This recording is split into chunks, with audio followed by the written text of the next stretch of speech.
pertama cara ibu adalah mengapresiasi perubahan baik atau perilaku belajar yang lebih baik dari yang sebelumnya, dengan cara yang memberikan dia semangat, kemudian merespon apa yang dia ingin tahu, apa yang dia ingin tanyakan. Menurut Ibu, bagaimana cara agar siswa dapat melihat relevansi matematika dalam kehidupan sehari-hari mereka? Yang pertama pasti distimulus terlebih dahulu. Distimulus maksudnya diberikan contoh-contoh.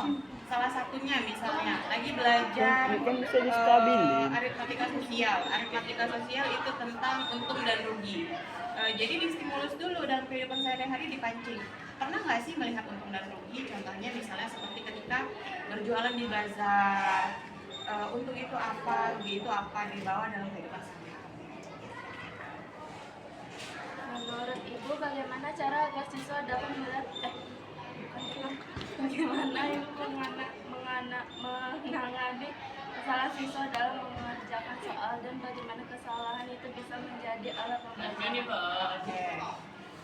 Kalau untuk secara bersama berkelompok belajar diskusi, pasti mereka presentasi dulu di depan kelas. Setelah itu ibu memberikan umpan balik.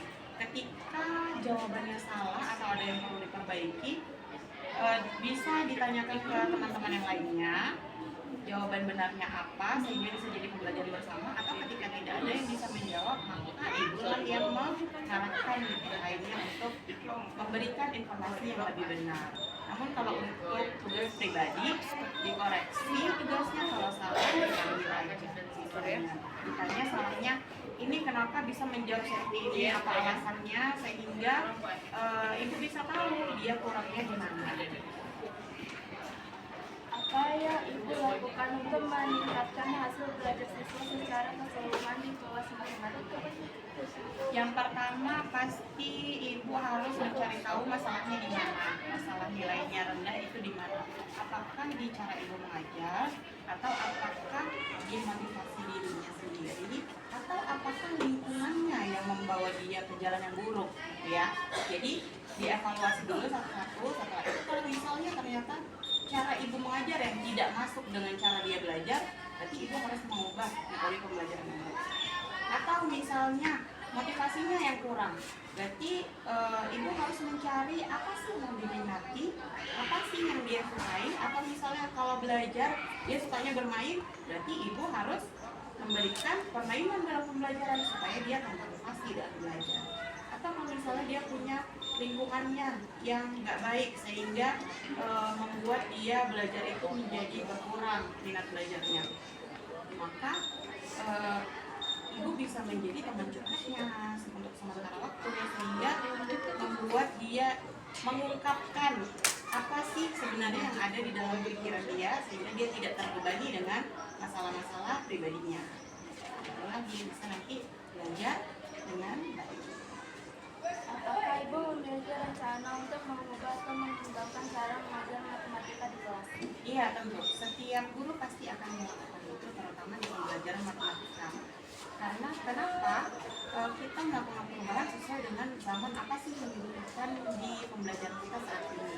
Terus sama selain juga kita melakukan perubahan, kita juga harus menentukan perubahan seperti apa yang masuk. Jadi tetap ngerekam tuh.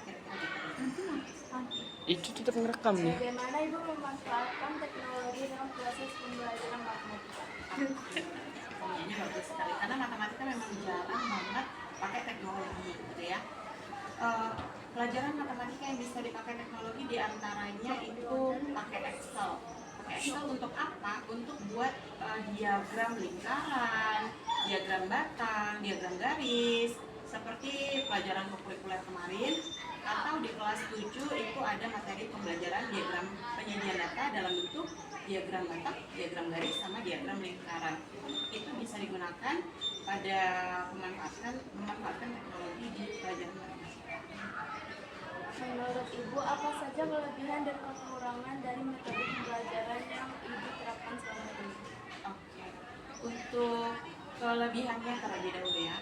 Kelebihannya yang pertama, ibu banyak di sini yang pertama dengan cara memancing dulu pembelajaran hari ini ke dalam kehidupan kita yang sering kita gunakan. Misalnya kita lagi belajar pembelajaran bilangan bulat positif dan negatif. Ibu tarik dulu ke kisah nyatanya. Bilangan bulat positif dan negatif ini digunakan kapan sih? Jadi kan misalnya digunakan untuk pengamalan menggunakan suhu dalam kehidupan sehari-hari. Ada suhu positif, yang mana kalau positif itu semakin tinggi positifnya semakin panas dia, atau negatif, semakin negatif dia semakin rendah dia maka semakin dingin suhunya. Jadi cara ibu untuk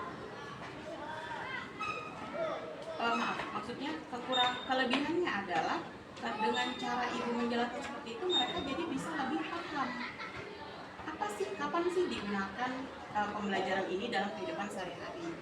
Namun kekurangannya adalah ketika ibu terlalu banyak memberikan soal sehingga mereka kadang terlalu terbiasa untuk diberi, bukan kreatif untuk mencari jawabannya sendiri gitu sih. Baik, terima kasih untuk Ibu atas memberikan waktu